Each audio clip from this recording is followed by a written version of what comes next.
통합과학 화학변화 산과 염기 첫 번째 시간입니다. 먼저 오늘 내용 핵심 키워드는 산 되죠. 산에 대해서 한번 살펴보도록 하겠습니다. 산의 정의는 이렇게 내립니다. 물에 녹아서 반드시 수소 양이온을 내어놓는 물질이 산이라고 불러줍니다. 그리고 산성 염기성 들어봤죠? 산성이라는 이 단어 있지 않습니까? 이 단어를 다르게 또 풀이하면요, 산의 공통점이라고 합니다. 요거는 처음 하셨죠, 그죠? 요 내용도 기억하시면 좋겠습니다. 산성을 띈다 그러면 수소 양이온을 내어놓는 녀석들의 특징이 공통점이 다 있겠죠, 그죠? 자, 산의 공통점 첫 번째, 대부분 신맛이 납니다. 오렌지 같은 거, 식초 같은 거 먹어보면 아시겠지만 막 시잖아, 그지? 그래서 대표적인 내용들이 포도, 레몬, 식초, 그리고 김치도 신맛에 포함되죠, 그죠? 다음에 물에 녹아서 반드시 이온화를 하게 되죠. 수소 양이온 자체가 이온 아니가. 이온이 있어야 반드시 전류가 흐르지 않습니까, 그죠? 우리 이온화와 관련된 내용은 이미 제가 기초화학 3편 있지 않습니까? 영상을 올린 게 있습니다. 그 내용을 반드시 보고 오시면 이온화, 전류, 이온 사이의 관계를 이해할 수가 있겠습니다. 자, 다음에 산의 공통점 세 번째, 수소보다 반응성이 큰 금속과 반응할 시에 반드시 수소 기체를 발생한다 하는 거. 무슨 얘기냐? 이거를 좀 다른 말로 해볼게요. 수소보다 빨간색으로 산화되기 쉬운 금속과 반응하면 수소 기체를 발생시킨다. 자, 이 내용을 이해하려면 반드시 금속의 반응성에 관한 내용을 아셔야 됩니다. 이 내용 마찬가지 기초화학 3편에 제가 다 설명해 놨습니다. 꼭 보고 오세요. 자, 안다는 가정하에서 한번 설명해 보겠습니다. 칼카나마, 알아, 철, 리주, 납, 그 다음에 수고수은, 백금이 있는데, 수소 같은 경우는 요 위계 서열 중에 어디에 포함되면요, 중간에 잘라놨죠. 여기에 사이에 수소가 끼어 있습니다. 수소 서열이 이 위치가 된다고. 그리고 금속의 반응성이라는 게 그 이온화 경향과 거의 유사한 내용이잖아요. 무슨 얘기냐면요, 만약에 나트륨하고 수소하고 같이 집어넣게 되면 반드시 나트륨이 먼저 양이온이 되려는 경향이 있고요. 그 다음에 수소 같은 경우는 서열에서 밀렸죠, 보죠. 그렇다 보니까 양이온이 아니고 나트륨이 양이온 됐을 때 그 내어놓는 전자가 있단 말이야. 그 전자를 덥석받아 가지고 분자 형태 또는 원자 형태로 그렇게 되는 것이죠. 자, 그래서 수소를 기점으로 서열이 앞에 있는 녀석들은 반드시 수소하고 반응하면요, 강제적으로 수소 기체를 발생시킵니다. 꼭 기억하십시오. 만약에 뒤에 금속하고 수소하고 같이 집어넣게 되면은 수소가 서열 넘버1입니다. 그래서 수소가 양이온을 유지하려고 하거든요. 뒤에 녀석들은 금속 원자 상태를 유지하려고 하고, 결국은 요 녀석들은 반응성이 없어요. 전혀. 이게 무슨 얘기인지는 이제 기초화학 3편에 가서 자세하게 여러분이 공부하시면 되겠습니다. 자, 이와 관련된 문제가 나와 있네요. 여기 여기 지금 비커가 있고요. 마그네슘 금속을 집어넣는데, 그런데 염산 수용액을 떨어뜨립니다. 염산 수용액 HCl. 그러면 HCl이 물에 들어가게 되면요, 수소 이온과 염화 이온을 내어놓거든요. 요 녀석들이 둥둥 떠다니죠, 그죠? 그런데 여기 지금 H 플러스가 존재하는데 얘가 누구랑 경쟁하느냐? 마그네슘 금속이랑 경쟁합니다. 여기 수소 양이온하고 마그네슘하고 서열 싸움을 하죠. 근데 서열이 누가 더 앞서 있습니까? 마그네슘이 서열이 앞서 있습니다. 한번 보시죠. 마그네슘이 어디 있냐면요, 마그네슘 여기 있지 않습니까? 수소가 뒤에 있고. 그래서 수소가 밀려버리는 거야. 결론적으로 마그네슘은 서열이 앞에 있으니까 양이온이 되려고 하고요. 수소는 전자를 받아가지고 이제 수소 기체가 되는 것이죠. 여기 보이죠? 수소 이온이 전자를 얻는다. 그럼 누구로부터 전자를 얻느냐? 마그네슘으로부터. 덥석 받아가지고, 그래서 전자를 받은 형태가 수소 기체가 되는 거야. H2. 반면에 마그네슘 같은 경우는 빵꾸 났죠, 그죠? 그래서 금속이 조금씩 녹아내립니다. 지금 우리는 산성에 대해서 배우고 있습니다. 산의 공통점. 산성 물질의 공통점이 수소 양이온을 내놓는데 수소 양이온 서열이 받침 여기 요쯤에 있네. 얘보다 반응성이 큰 녀석들은 반드시 수소랑 반응하면 산과 반응하면 수소 기체를 발생시킨다 하는 거 됐죠? 다음에 산의 공통점 네 번째 대리석과 반응하여 이산화탄소를 내어놓는다. 이거 공부하실 때 유튜브에다가 슈퍼밴드 대리암이라고 한번 검색해 보시기 바랍니다. 굉장히 유명한 영상이 있거든요. 조회수 180만 건에 가까운 영상이 있는데 과학 선생님이 그 슈퍼밴드에 나오셔가지고 이렇게 노래하거든요. 아마 충격적인 장면이 될 겁니다. 참고로 저희 롤 모델입니다. 자, 대리석하고 산하고 반응하면 이산화탄소를 내놓는다. 여기 염산 보이시죠? 여기 H 플러스 있나요? 이 녀석이 대리석과 반응하네요.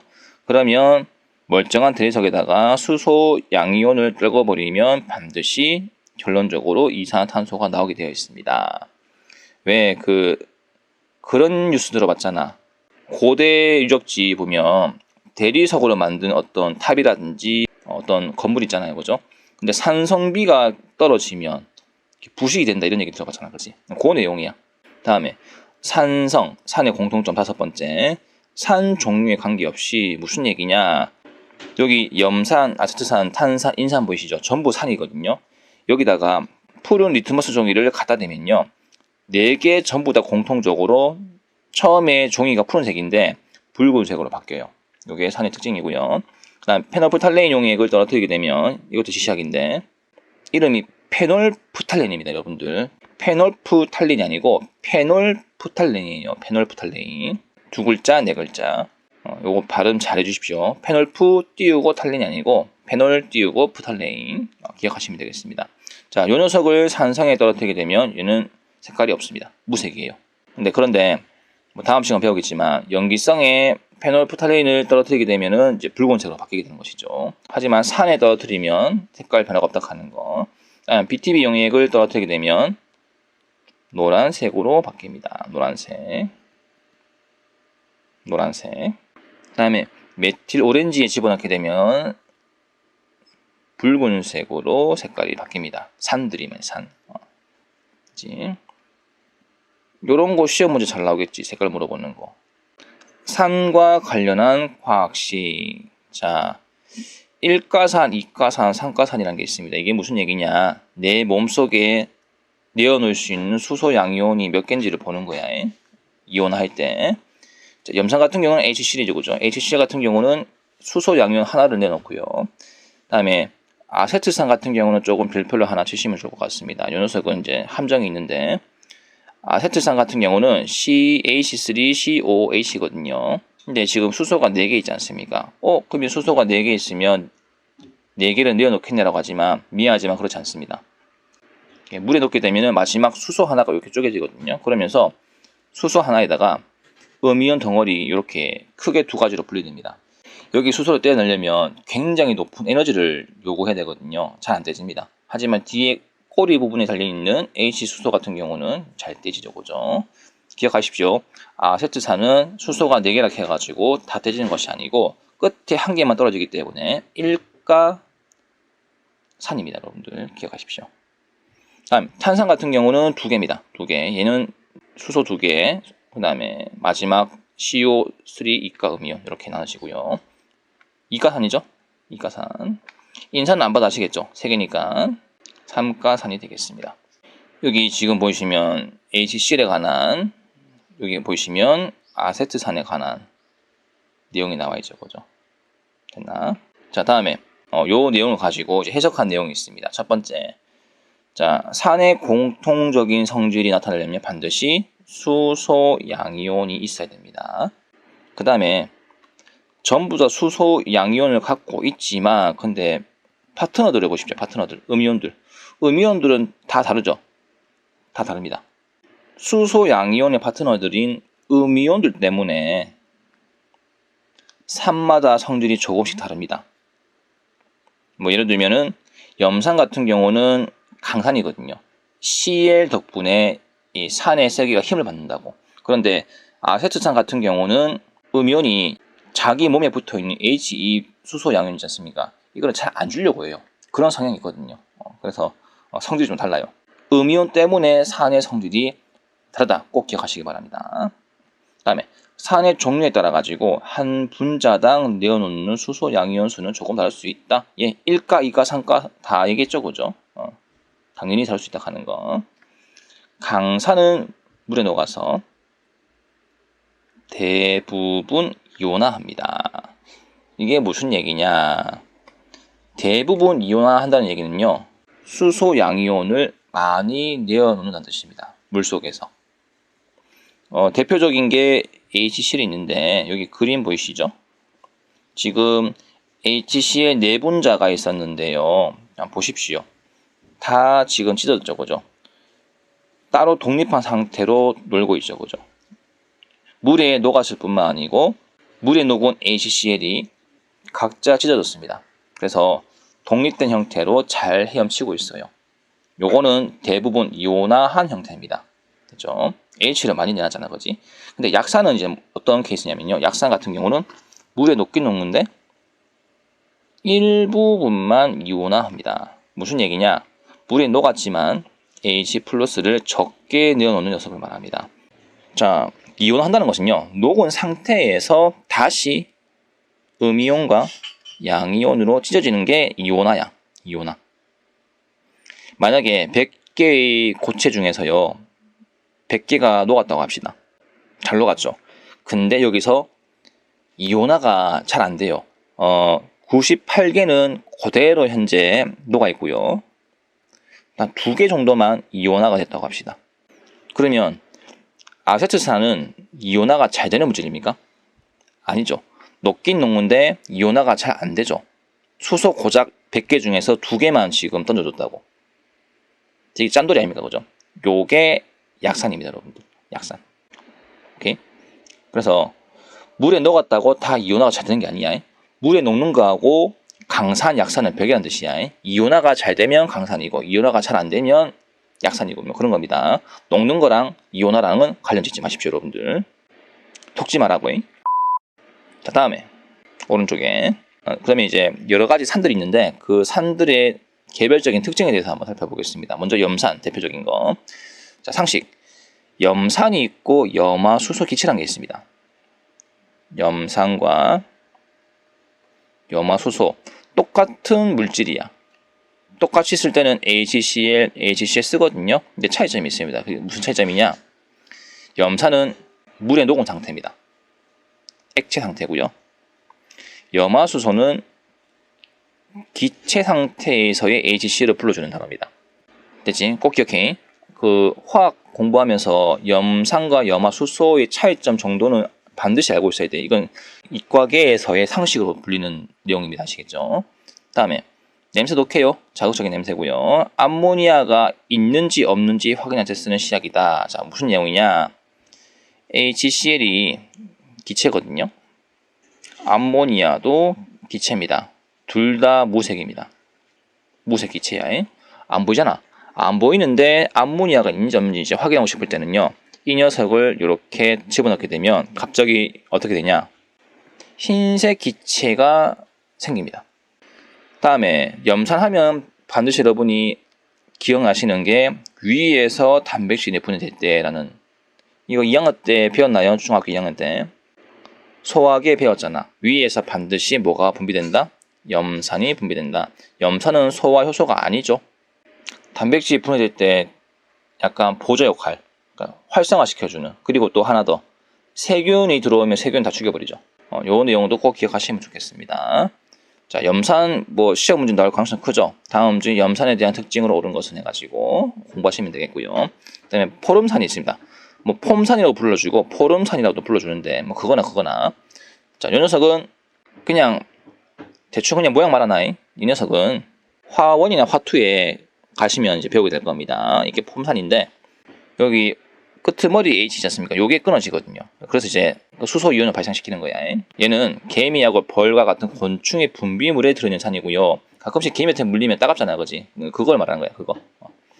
자, 17세기 후반 개미를 중요해가지고, 아유 잔인해. 개미를 증류해가지고 처음으로 개미선을 불렸던 산입니다. 그죠? 그게 뭐 곤충 확대 아이가 그지? 다음에 황산. 요 녀석 할 얘기 많죠. 요거는 진짜 이과적으로 가려면 반드시 알아야 될 내용인데, 여기 뭐냐면 황산이 종류가 두 가지가 있어요.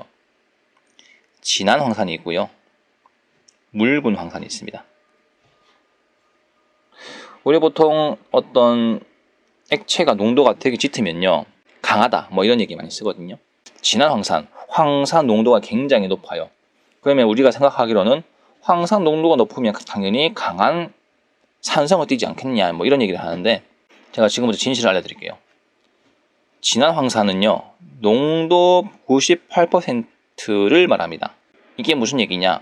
전체 용액 100g 중에서 물 2g, 황산, 수용액도 아니야 자체적으로 황산, 순수한 황산이 98g입니다.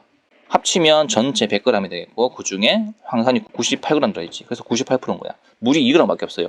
물이 많아야지 퐁당 빠져가지고 양이온과 음이온을 구분 짓는데, 얘는 퐁당 빠지기에는 물이 너무 작아. 그래서 이 녀석은 이온을 할 수가 없습니다, 거의. 그래서 산이 아닙니다. 우리가 말하는 그 진한 황산, 산 엄청 때려 집어넣은 그 황산, 98%의 황산은 산으로 취급 안 해요. 취급 안 하는 이유가 뭐냐? 옆에 결과물 나와 있죠. 여기 한번 보십시오. 진한 황산에다가 이렇게 설탕을 집어넣은 거거든요. 설탕이 이런 식으로 타버립니다, 여러분들. 생명체가 여기 퐁당 빠지면 죽어버리겠죠. 타버리겠죠.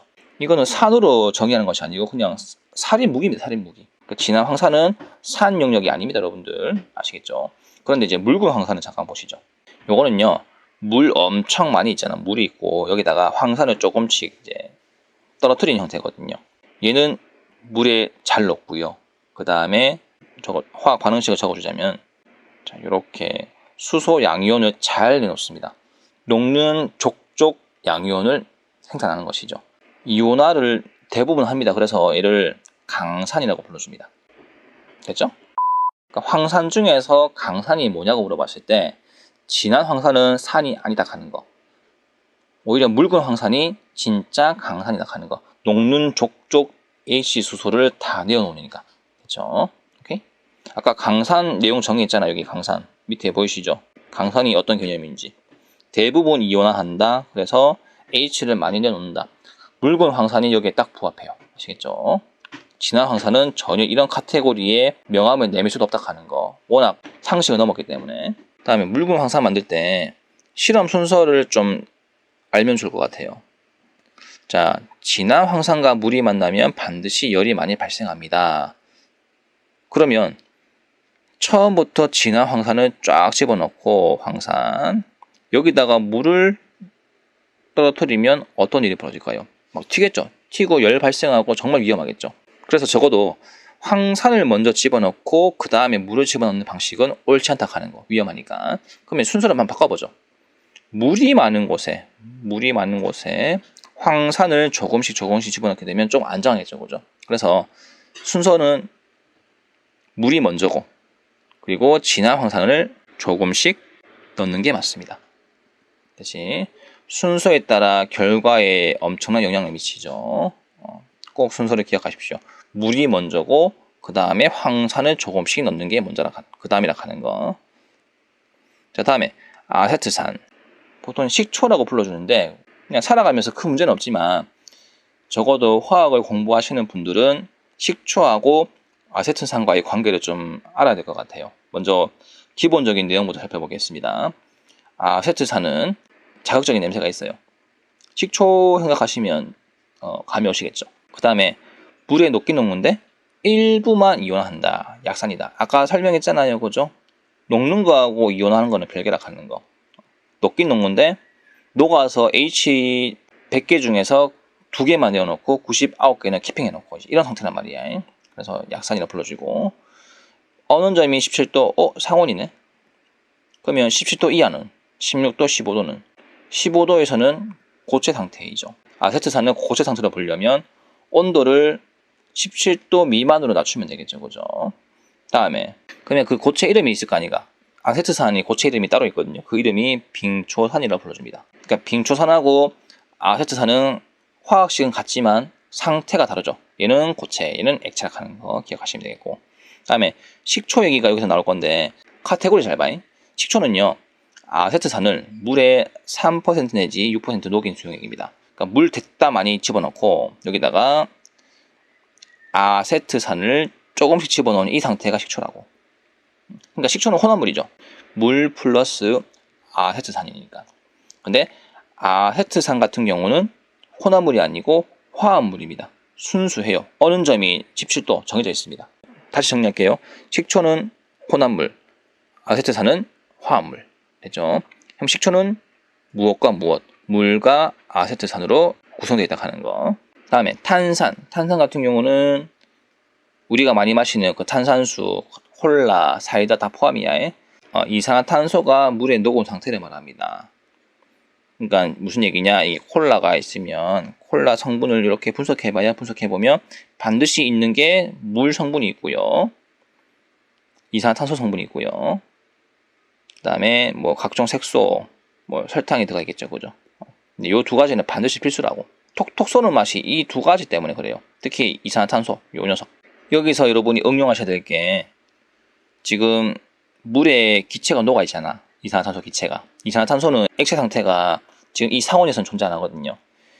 물에다가 기체가 이제 녹아 있는데, 만약에 콜라에 온도를 이렇게 올려서 버리면, 온도를 올리게 되면 기체가 날아가겠죠.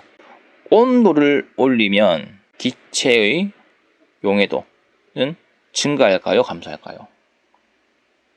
용해도라는 것은 잘 녹는 상태를 말하거든요.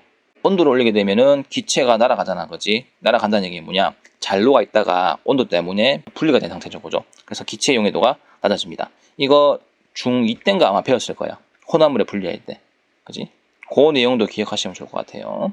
자, 그러면 여기까지가 산에 관한 내용입니다. 다음 시간은 염기에 대해서 똑같이 한번 다뤄보겠습니다. 자, 수고하셨습니다. 선택이 아닌 필수, 정물